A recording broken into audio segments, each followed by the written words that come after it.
নমস্কাৰ, নাথ গড ফাৰ্মিঙলৈ সকলো ভিউৱাৰ্ছকে স্বাগতম।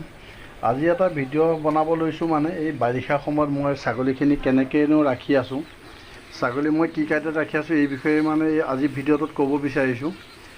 চাওক, ছাগলীটো মোৰ বৰ্তমান বহুতকেইটা আছে, মানে 70টামান মোৰ ছাগলী আছে। 70টা ছাগলী বাৰিষা সময়ত ইমান সহজে পালন কৰাটো বহুত মুস্কিল কাম হয়। মানুহৰ দেখিছোঁ কেইটামান ছাগলী পুহি পেলাই তেওঁলোকৰ বহুতখিনি অসুবিধাৰ সন্মুখীন হৈছে। মোৰ কিন্তু কোনো অসুবিধা হোৱা নাই। ছাগলীখিনি মই কেনেকৈ ৰাখি আছোঁ, কি খুৱাইছোঁ, কি পদ্ধতিত ৰাখি আছোঁ, মানে মোৰ ভিউৱাৰ্ছত মই সেইখিনি জনাব বিচাৰিছোঁ, যাতে তেওঁলোকৰ যদি এনেকৈ কিবা এটা কৰে তেতিয়া ছাগলী সৰহকৈ হ'লেও পোহোঁতে কোনো ধৰণৰ অসুবিধা তেওঁলোকৰ নহ'ব। আৰু যদি ছাগলীৰ স্বাস্থ্য আমি ভালকৈ ৰাখিব পাৰোঁ, ছাগলীৰ স্বাস্থ্য ভাল হৈ থাকিলে তেতিয়া কি হয়, সিহঁতৰ মানে কি কয়, বেমাৰ আজাৰে বেছিকৈ লগ নিদিয়ে, বেমাৰ আজাৰৰ পৰা হাত সাৰি থাকে ছাগলীবোৰ। গতিকে আমি সুস্বাস্থ্য ছাগলীখিনি কৰি ৰাখিবৰ কাৰণে কি কৰিব লাগিব বা মই কেনেকৈ ৰাখিছোঁ, এই বিষয়ে আজি ভিডিঅ'টোত জনাব বিচাৰিছোঁ মোৰ ভিউৱাৰ্ছসকলক। চাওক, ছাগলী এইটো মোৰ ব্ৰিডাৰটো হয়। এইটোতো মই চেল কৰিম বুলি ভাবি আছোঁ। যদি কোনোবাই ভাবে মোক ব্ৰিডাৰ এটা প্ৰয়োজন, তেতিয়া মই স্ক্ৰীণত দিয়া নম্বৰত যদি যোগাযোগ কৰে তেতিয়া এই ব্ৰিডাৰটো নিশ্চয়কৈ পাই যাব। ব্ৰিডাৰটো বৰ্তমান দুদাঁত হৈছে আৰু বহুতেই এগ্ৰেছিভ হয়। তাক সুকীয়াকৈ ইফালে পাত দিছোঁ মানে। তো ইফালে চাওক, এইখিনি মোৰ ঘাঁহ হয়। আৰু ঘাঁহখিনি মই কি কৈছোঁ, ইয়াতে 20 দিনমান আগতে ছাগলীখিনি সোমোৱাই দিছিলোঁ। এতিয়া 20 দিনমান হৈ গ'ল এইখিনি ঘাঁহত ছাগলী সোমাব দিয়া নাই। আৰু ঘাঁহ ছাগলীয়ে খোৱাৰ পিছত নিজে নিজে গজক বুলি আকৌ মই ঘাঁহখিনি তেনেকৈ এৰি দিয়া নাই। এইখিনি এবিঘামান মাটি হয়। এবিঘামান মাটি ঘাঁহখিনিত মই কমচে কম 25 কেজিমান ইউৰিয়া ছটিয়াই দিছিলোঁ। ছটিয়াই দিয়াৰ পিছত এতিয়া 20 দিনমানৰ পিছত চাওক, ঘাঁহখিনি আকৌ মোক একাঠুতকৈ বেছি হৈ গৈছে আৰু গোটেই তলৰ বনবোৰে ভালকৈ আহি গৈছে। এই 20 দিনমান যে মই ছাগলীখিনি অলপ দিন ইয়াত সোমোৱাই ৰাখিছিলোঁ, এইখিনি দেখিছে, এইখিনি মোৰ নেপিয়াৰ হয়। আৰু নেপিয়াৰখিনি কি হয়, যিখিনি খালী ঠাই দেখিছে নাইকিয়া নিচিনা, সেইখিনি মই কাটি নিছিলোঁ, বৰষুণৰ বতৰত গুৰিতে কাটি নিছিলোঁ। বাকী তাৰপিছত এতিয়া ছাগলীখিনি ইয়াত সোমোৱাই দিলোঁ। ছাগলীয়ে তলৰ ঘাঁহটো খাইছে আৰু নেপিয়াৰ তলৰ পাতবোৰ খাইছে। খাই পেলাই ওপৰৰ পাতটো মানে সিহঁতে খোৱা নাই, একচুৱেলি ঢুকি নাপায়গৈ, ওপৰৰ পাতটো তেনেকৈয়ে আছে। আৰু এইকেইদিন বতৰটো অলপ ভাল হৈছে, গতিকে মই ঘাঁহ কাটিবলগীয়া হোৱা নাই। যেতিয়া বৰষুণটো নিশ্চয় হ'ব, এতিয়া শাওণৰ মাহ চলিছে, শাওণৰ 4-5 দিন মাত্ৰ গৈছেহে। শাওণ ভাদতো ভাল বৰষুণ হয়। যেতিয়া বৰষুণ হ'ব তেতিয়া মই সেই ওপৰৰ পাতখিনি কাটিম বুলি ৰাখি থৈছোঁ। আৰু ছাগলী বৰ্তমান এই মাটিখিনিত এই এবিঘা প্লটত মই সোমোৱাই দিছোঁ।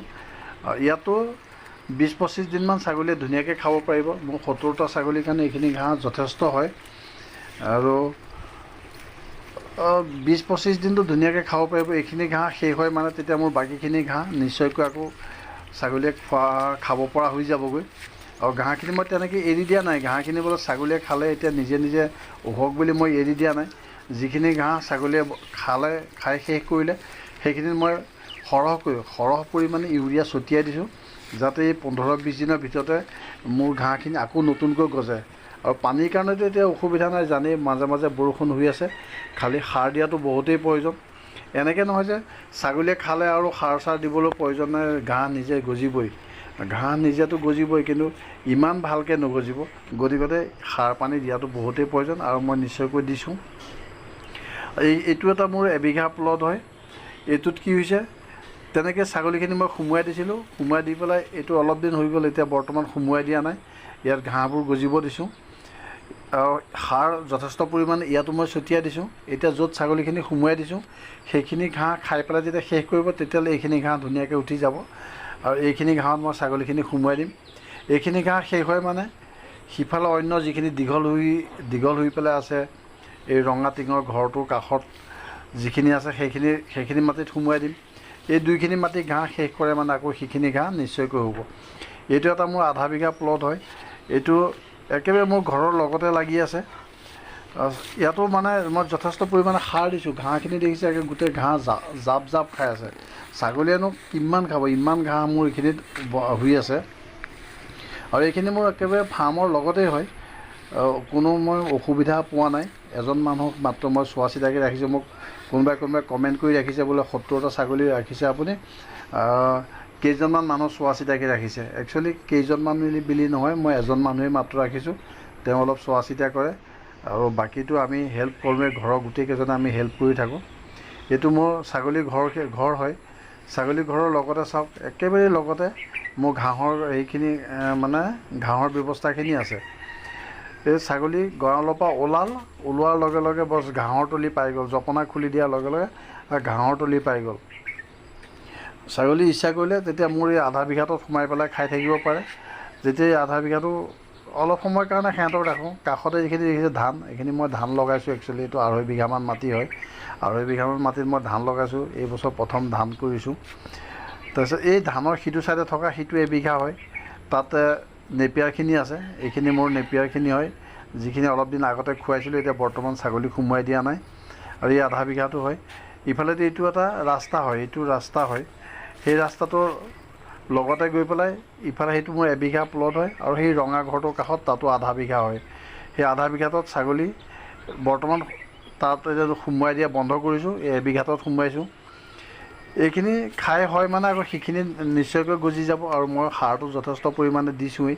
তাৰ বাদেও মই ছাগলীৰ কাৰণে শুকান ঘাঁহৰ ব্যৱস্থা বহুতখিনি কৰি ৰাখোঁ। জনাসকলে জানে, যোনে আগৰ ভিডিঅ'বিলাক মোৰ চাইছে তেওঁলোকে জানে। এয়া মই ছাগলী ঘৰৰ তলতে মানে ঘাঁহ পানী দিবৰ কাৰণে ব্যৱস্থা কৰি থৈছোঁ। এইখিনি মানে শুকান ঘাঁহ হিচাপে মই ৰাখিছোঁ। মাটিমাহৰ গছ আছে, এইখিনিতে মাটিমাহৰ গছ, ইফালৰখিনি এই সৰিয়হ হয়। এই সৰিয়হ চাওক, যথেষ্ট পৰিমাণে সৰিয়হ ৰাখিছোঁ। মানে যদি বৰষুণ একেৰাহে হৈ থাকে, একেৰাহে 10 দিন 15 দিনো বৰষুণ হৈ থাকে, মোৰ কাৰণে ঘাঁহৰ কোনো অসুবিধাই নহ'ব। নেপিয়াৰৰ আগখিনি মই কাটি আনিব পৰা হৈ আছে। ওপৰৰ পৰা এইখিনি সৰিয়হৰ কটালি বা মাটিমাহৰখিনি আছে। এইটো মোৰ ছাগলী ঘৰটো হয়। ছাগলী ঘৰটো মোৰ যথেষ্ট ডাঙৰ হয়, দীঘল প্ৰায় 60 ফুটমান হয়, আৰু বহলটো 17-18 ফুটমান এনেকৈ আছিলে, মই একজেক্ট পাহৰি গৈছোঁ। তো এইটো যথেষ্ট ডাঙৰ ঘৰ হয়। ইয়াৰ ভিতৰতে এইকণ জেগাত আকৌ এই মই চাইলিজখিনি থোৱা আছে। চাইলিজ বনাইছিলোঁ, একচুৱেলি 5 বেগ বনাইছিলোঁ। 5 বেগৰে এবেগৰে মোৰ মোটামুটি 1 মাহমান চলিছে, মানে এবেগত 1.5 কুইণ্টেলমানকৈ আছিলে। তাৰপিছত এতিয়াও 2.5 বেগ চাইলিজ আছেই।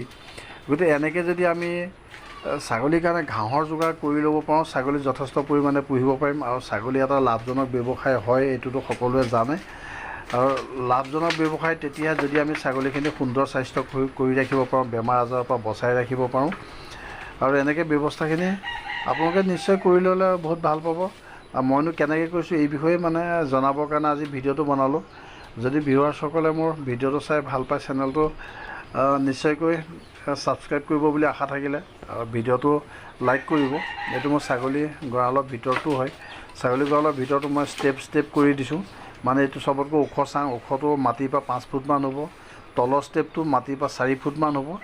একেবাৰে তলৰ চাংটো আকৌ এইটো মাটিৰ পৰা 2 ফুটমানহে কৰি দিছোঁ, যাতে এইবিলাক গাভিনী ছাগলী, বেছি হেভি ছাগলী, সিহঁতে ওপৰত উঠিবলৈ টান পায়, সিহঁতে যাতে তলৰ চাংখনতে থাকে। আৰু যোনে যেনেকৈ মন কৰে ওপৰত উঠিব। এইটো এটা মই কেবিন বনাই থৈছোঁ। কেবিন মানে যিকেইটা ছাগলী অলপ কমজুৰি হয়, কাৰোবাৰ হাগনি হৈছে, কাহ হৈছে, চৰ্দি হৈছে, বা কোনোবাই খাবলৈ মন কৰা নাই, জ্বৰ হৈছে, তেনেকুৱা ছাগলীকেইটা এই চুকৰ ৰুমটোত ৰাখোঁ, ৰাখি পেলাই তাত খোৱা বোৱা সিহঁতৰ ব্যৱস্থা কৰি দিওঁ। আজি ভিডিঅ'টো ইমানেই আছিলে। ভাল লাগিলে চেনেলটো নিশ্চয়কৈ ছাবস্ক্ৰাইব কৰিব। থেংক ইউ ভিডিঅ'টো চোৱাৰ বাবে।